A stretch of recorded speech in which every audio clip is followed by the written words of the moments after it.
Hello everyone, welcome to new era. देखो, हमने अभी तक फिफ्थ पॉइंट तक नो क्रॉस मल्टीप्लिकेशन है ना is allowed in your linear inequality, वहाँ तक हमने कर लिया था। ठीक है, अब यहाँ पे हम सिक्स्थ पॉइंट इसका लेते हैं, है ना। इसका सिक्स्थ पॉइंट लेते हैं। सिक्स्थ पॉइंट में क्या है? सिक्स्थ पॉइंट में आपका आ जाता है, अच्छा, जितने पॉइंट मैं करा रहा हूँ ये बहुत इंपॉर्टेंट है, इन्हीं से क्वेश्चन सॉल्व होंगे। अगेन मैं ही बात बोल रहा हूँ तो आप इस बात को समझेंगे। ठीक है, चलो तो हम समझते हैं। अगर कहीं पे दिया हुआ है, जैसे कि सिक्स पॉइंट में जो इंपॉर्टेंट रूल ये है कि if A B is greater than zero, if A B is greater than zero मतलब स्ट्रिक्ट इनइक्वालिटी का यूज़ किया है, तो कैसे करेंगे? अच्छा बेटा, एक चीज़ समझ लो थोड़ा सा, एंड और कहीं पे एंड का यूज हो रहा है, कहीं पे और का यूज हो रहा है अभी, तो उसका मतलब क्या होता है? देखो, एंड का तो ऐसे मतलब होता है इंटरसेक्शन, और को मतलब होता है एड। इंटरसेक्शन मतलब कॉमन लेना, लेकिन यहाँ पे वही मीनिंग निकल के आ रहा है, वही इंटरसेक्शन और का मतलब एड, वही वाला मीनिंग निकल के आ रहा है। एंड का मतलब आप ऐसे समझें कि एंड का मतलब होता है कि जैसे और एंड ये दोनों हो गए, तो इसमें जो एंड का मतलब अभी निकलेगा मतलब साथ साथ में, मतलब टुगेदर। और का मतलब हो गया यहाँ पे इंडिविजुअल की बात, मतलब कि हाँ मतलब किसी एक पर्टिकुलर वैल्यू की बात हो रही है। और यहाँ पे अगर मैं एंड का यूज़ करता हूँ तो एंड का मतलब हो जाता है कि इस, जैसे मैं बोलता हूँ कोई वैल्यू और फिर मैं एंड लगा के दूसरी वैल्यू, तो मतलब कि ये वैल्यू और साथ साथ में ये वैल्यू भी। अगर और लगाता हूँ तो वहाँ पे और का मतलब ये हो जाता है कि या अथवा या फिर ये, है ना, मतलब ये या फिर ये। और अगर एंड लगाता हूँ तो ये और साथ साथ में ये, समझ गए होंगे।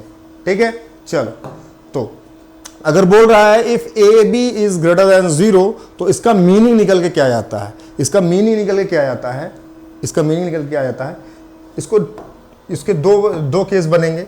कौन से दो केस? इसका बेसिकली यहाँ पे हमको केस ही बनाना है कि A B greater than zero हो तो इसको कैसे कैसे लिख सकते हैं। तो देखो, पहला तो ये है कि ये कब होगा, ये कंडीशन कब होगी? ये कंडीशन तभी होगी जब ए ग्रेटर देन जीरो हो एंड साथ साथ में बी भी ग्रेटर देन जीरो हो, तब ए बी ग्रेटर देन जीरो हो सकता है, है ना। जैसे कि 2 is greater than 0, 3 is greater than 0, तो 3 into 2 is also greater than 0, है ना। ऐसे समझो, कोई वैल्यू लेके समझ जाओ, है ना, तो A B is greater than 0 पे पहला केस बनेगा, A is greater than 0 and B is greater than 0। ठीक है, अगर दूसरा इस पे ये बन सकता है कि अगर a लेस देन 0 हो जाए और साथ साथ में b भी लेस देन 0 हो जाए, तो भी कंडीशन हमारी सेटिस्फाई करेगी इसको, a भी ग्रेटर देन 0 पे। जैसे कि -2 is less than 0 and -3 is less than 0, लेकिन -2 into -3 is greater than 0 because minus neutralise होके प्लस हो जाएगा, है ना। और ये जो 3 to 6 इज ग्रेटर देन 0, है ना। तो वैल्यू लेके समझ जाओ। तो और वैसे भी आप समझ रहे हैं कि अगर ए बी ग्रेटर देन 0 है तो अगर दोनों वैल्यू निगेटिव होंगी तो फिर पॉजिटिव हो जाएगा। तो ए लेस देन 0 और साथ साथ में B is less than 0, A is less than 0 and B is less than 0 साथ साथ में। ठीक है, दूसरा जो इसका 7th नंबर पॉइंट है, 7 नंबर पॉइंट से क्या मतलब रूल है, जो इसका रूल है ना, तो उससे क्या निकलता है, क्या मतलब a upon B is greater than 0। इसके भी दो बनेंगे केस। देखो कैसे, पहला केस ये बनेगा कि a जो है ग्रेटर देन 0 हो जाए और साथ ही साथ में b भी ग्रेटर देन 0 हो जाए, तो a upon B is greater than 0 होगा। जैसे कि कोई वैल्यू a है, उसको लाइक 4 मान लो, कोई वैल्यू b है, उसको मान लो 2, तो 4 भी ग्रेटर देन 0 हुआ, 2 भी ग्रेटर देन 0 हुआ, तो 4 अपॉन 2 करके देखो ग्रेटर देन 0 वैल्यू मिलेगी। कोई वैल्यू लेके रख के देख लेना, कोई पॉजिटिव वैल्यू, तो समझ में आ जाएगा। ठीक है, और वैसे भी ये चीज आप देख के अपने लॉजिकली थोड़ा सा अगर सोचे तो आप चीजों को अच्छे से समझ पाएंगे। ठीक है, चलो तो ये फर्स्ट हो गया। चलो दूसरा पॉइंट, आपको दूसरा केस जो इसी में बनेगा वो ये बनेगा, जो सेम ऐसे ही बना था इसमें, a if a is less then, मतलब a लेस देन 0 होगा या और साथ साथ में बी लेस देन 0 हो जाए, तब ये कंडीशन को सेटिस्फाई करेगा। ठीक, तब इस कंडीशन को सेटिस्फाई करेगा, साथ साथ में बी भी लेस देन 0 हो जाए। ठीक है, चलो ये 6 पॉइंट हो गया, 7 पॉइंट हो गया। चलो 8 पॉइंट। 8 पॉइंट क्या बोल रहा है? 8 पॉइंट बोल रहा है A B is greater than और equal to 0। A B is greater than और इक्वल टू 0। तो अब इक्वल टू का साइन आ गया है तो वही वैल्यू समझ लो। इक्वल टू का साइन मतलब क्या होगा कि A B equal to 0, A B equal to 0। अच्छा, ए बी इक्वल टू 0 अगर कहीं पे दिया हुआ है तो इससे क्या मतलब निकलेगा? इससे मतलब क्या निकलेगा? इससे मतलब यही निकलेगा कि इस जो ए और बी है इन दोनों की वैल्यू जो है वो मल्टीप्लाई करने पे हमको 0 से 0 के इक्वल मिल रही है। इन दोनों की वैल्यू 0 के इक्वल मिल रही है, अगर ऐसा हो सकता है ना। लेकिन यहाँ पे साथ साथ में ये भी दिया है ग्रेटर देन 0, तो मतलब दोनों कंडीशन को हमको साथ में लेके चलना पड़ेगा, ग्रेटर देन 0 और इक्वल टू 0। नहीं तो फिर ऐसा भी हो सकता है ना कि ए 0 हो जाए बी 0 ना हो, तब भी 0 हो जाएगा इनका मल्टीप्लिकेशन। लेकिन यहाँ पे ग्रेटर देन 0 करके वैल्यू पूछा है ना, तो ग्रेटर देन और इक्वल टू 0, तो हमको दोनों कंडीशन को साथ में लेके चलना पड़ेगा। ठीक है, तो समझो समझो समझो, इसमें भी दो केस बनेंगे। पहला केस इसका बनेगा इफ यहाँ पे A B greater than equal to 0 पे अगर ए की वैल्यू ग्रेटर देन और इक्वल टू 0 हो जाए, ए की वैल्यू ग्रेटर देन और इक्वल टू 0 और साथ साथ में बी की भी वैल्यू ग्रेटर देन 0 हो जाए, ग्रेटर देन और इक्वल टू 0 हो जाए। अगर दोनों की वैल्यू इक्वल टू 0 हो गई तब तो ए बी हमारा 0 के इक्वल हो गया। लेकिन अगर ए बी ग्रेटर देन 0 करनी है तो ए की वैल्यू ग्रेटर देन 0 और बी की वैल्यू ग्रेटर देन 0 होनी चाहिए। ये इसका पहला केस बन गया। आप दोनों चीज समझ पा रहे होंगे कि देखो, वैसे समझने को तो ऐसे समझ लो कि ग्रेटर देन और इक्वल टू 0 पे अगर दिया हुआ है तो वैल्यू तो ए दोनों पॉजिटिव हो, ए और बी दोनों ग्रेटर देन और इक्वल टू 0 होंगे या फिर लेस देन 0 होंगे, इक्वल टू लेस देन और इक्वल टू 0 होंगे। लेकिन यहाँ पे मैं चीज़ों को तुमको थोड़ा सा अच्छे समझा रहा हूँ कि देखो, यहाँ पे अगर इक्वल टू साइन है तो इक्वल टू साइन से तुम यही समझो यहाँ पे कि अगर इक्वल टू है तो दोनों में तो वो तो हम किसी एक वैल्यू को भी इक्वल 0 लेके इसको हम इक्वल टू 0 कर सकते हैं।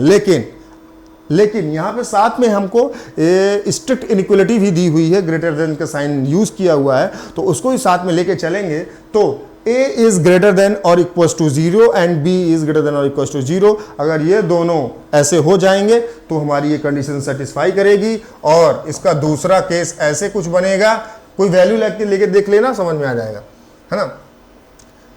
अगर यहाँ पे एक कंडीशन और ऐसा एक और केस बन सकता है कि a की वैल्यू अगर 0 से छोटी या फिर इक्वल हो जाए और साथ ही साथ में b की वैल्यू हमारे लेस देन 0 और इक्वल टू 0 हो जाए, तो अगर दोनों वैल्यू निगेटिव हो जाएंगे तो निगेटिव मिलके पॉजिटिव बन जाएगा जो कि ग्रेटर देन 0 होगा। ठीक है, चलो हम 9 पॉइंट समझते हैं। 9 पॉइंट क्या कह रहा है? 9 पॉइंट बोल रहा है if a upon b is greater than or equals to 0, if a upon, रुको ये थोड़ा सा सही नहीं लिखा है तो इसको हम थोड़ा सा सही लिख लेते हैं।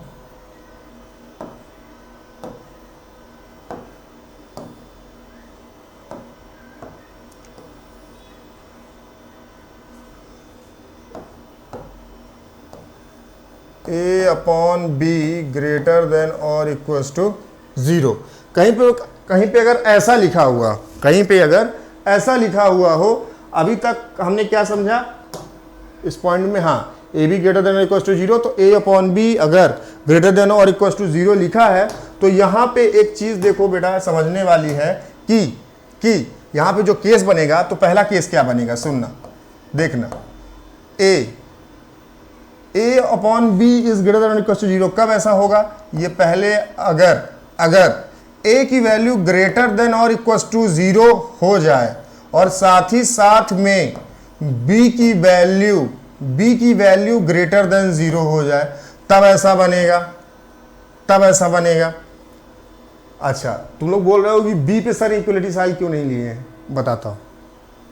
इसका जो सेकंड जो केस बनेगा उस पे क्या होगा, a की वैल्यू अगर निगेटिव और इक्वल्स टू 0 हो जाए, लेस देन और इक्वल्स टू 0 हो जाए और साथ ही साथ में b की वैल्यू भी लेस देन 0 हो जाए। यहाँ पे भी इक्वलिटी साइन यूज नहीं किया हूँ, इक्वलिटी साइन यूज नहीं किया हूँ, इक्वल का साइन यूज नहीं किया हूँ। क्यों ऐसा है? क्यों ऐसा मैंने किया? देखो, अगर मैंने यहां पे b को 0 के इक्वल लिख दिया, अगर मैंने इक्वलिटी साइन b पे यूज कर दिया, वरना b को इक्वल 0 के लिख दिया, तो ऊपर a है, नीचे b को हमने 0 पुट कर दिया, तो समथिंग अपॉन 0, समथिंग अपॉन 0, तो value will be undefined. Something, कोई भी वैल्यू a है, कोई भी वैल्यू है, a है, b है, c है, d है, 1 है, 3 है, 4, कोई भी वैल्यू है, वो उसके अपॉन में डिनोमिनेटर में अगर हमने 0 पुट कर दिया तो वैल्यू तो अनडिफाइन हो जाएगी। तो उसी चीज से बचने के लिए हम कभी भी b को 0 के इक्वल नहीं लिखेंगे। वेरी वेरी इंपॉर्टेंट पॉइंट है, हम कभी भी कोई भी डिनोमिनेटर वैल्यू है इसको इक्वल्स टू 0 हम नहीं लिखेंगे, इनइक्वलिटी में नहीं लिखेंगे, माइंड में एकदम डाल लो। अगर कोई भी इनइक्वलिटी में वैल्यू डिनोमिनेटर पे इक्वल साइन पे है, कोई भी वैल्यू डिनोमिनेटर पे है, तो उसको हम स्ट्रिक्ट इनइक्वलिटी से ही डिनोट करेंगे, उस पर हम इक्वलिटी साइन का यूज नहीं करेंगे, क्योंकि जैसे ही इक्वलिटी साइन का यूज करेंगे वैसे ही वो वैल्यू 0 हो जाएगी, वैसे ही वो वैल्यू 0 हो जाएगी। किसी भी वैल्यू को हम ग्रेटर देन 0 ही वो करेंगे या फिर लेस देन 0 ही करेंगे, कभी भी हम उसको इक्वल्स टू 0 नहीं करेंगे डिनोमिनेटर पे, क्योंकि जैसे ही हम ऐसा करते हैं तैसे ही value something upon 0 means the value will be undefined है। तो हमको इसी चीज से हम बचने के लिए हम क्या करते हैं, b की वैल्यू हम ग्रेटर देन 0 या फिर लेस देन 0 यहाँ पे कंसीडर करेंगे। ठीक है, चलो 9 पॉइंट हो गया। चलो हम बात करते हैं 10th पॉइंट। 10th पॉइंट क्या बोल रहा है, A B is less than 0। तो यहाँ पे भी दो केस बनेंगे। दो केस कौन कौन से बनेंगे? जो पहला केस इधर बनेगा वो है ए, हाँ इस पे जो पहला केस बनेगा a is greater than 0 and साथ ही साथ में b इज लेस देन 0।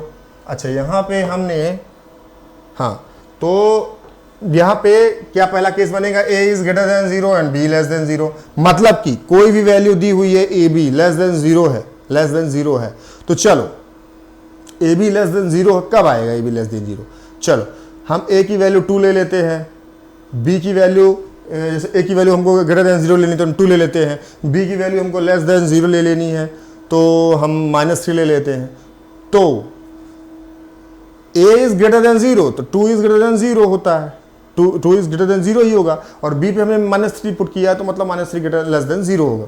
ठीक है, इन दोनों को तुम मल्टीप्लाई करो तो जो फाइनल आंसर आएगा वो लेस देन 0 होगा। -3 into 2 -6 which is less than 0 means that A B is less than 0, then a is greater than 0 and साथ ही साथ में b इज लेस देन 0, है ना। ये एक पहला इसका जो कंक्लूजन निकलेगा, है ना, इस कंडीशन का।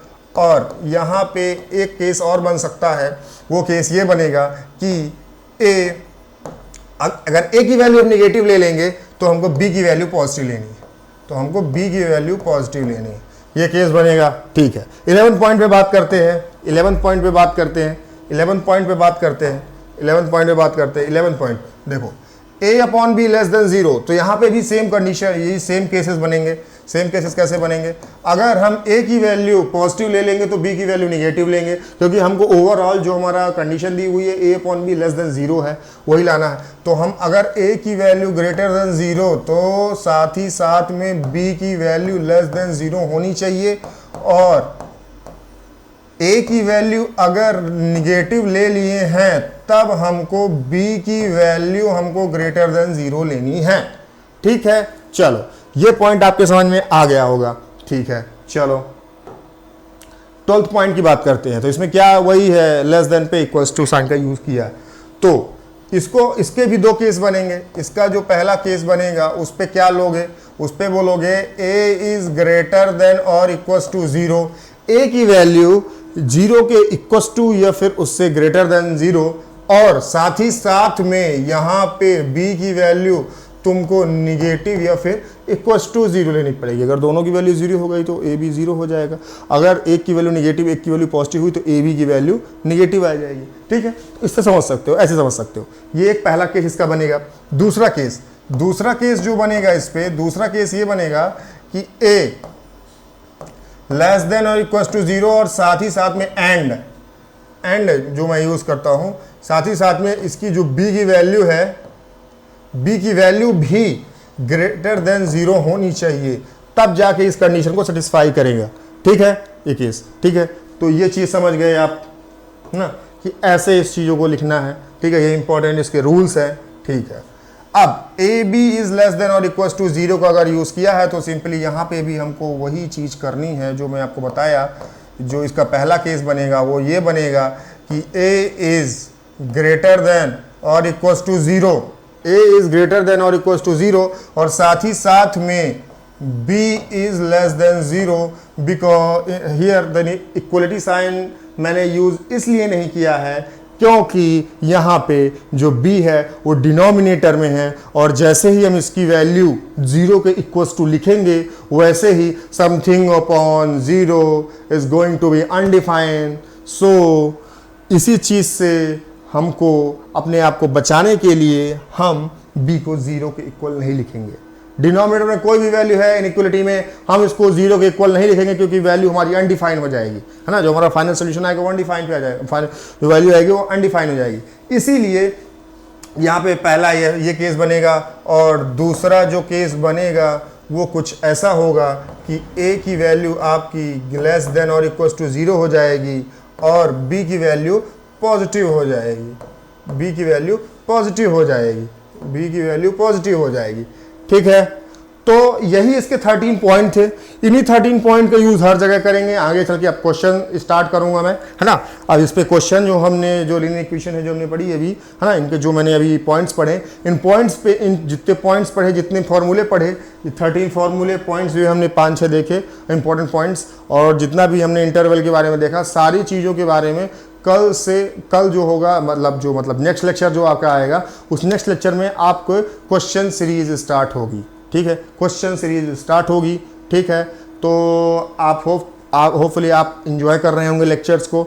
तो देखो ऐसा है कि आप लाइक कीजिए, आप लोग लाइक नहीं करते हैं सेशन को आप लोग लाइक कीजिए। ठीक है, सब्सक्राइब कीजिए, सब्सक्राइब नहीं करते हैं, आप चैनल को देख रहे हैं, वीडियो को देख रहे हैं, सब्सक्राइब नहीं करते हैं, फिर वीडियो जैसे ही आती है आपके पास डायरेक्टली आपको जल्दी से नहीं मिल पाती है।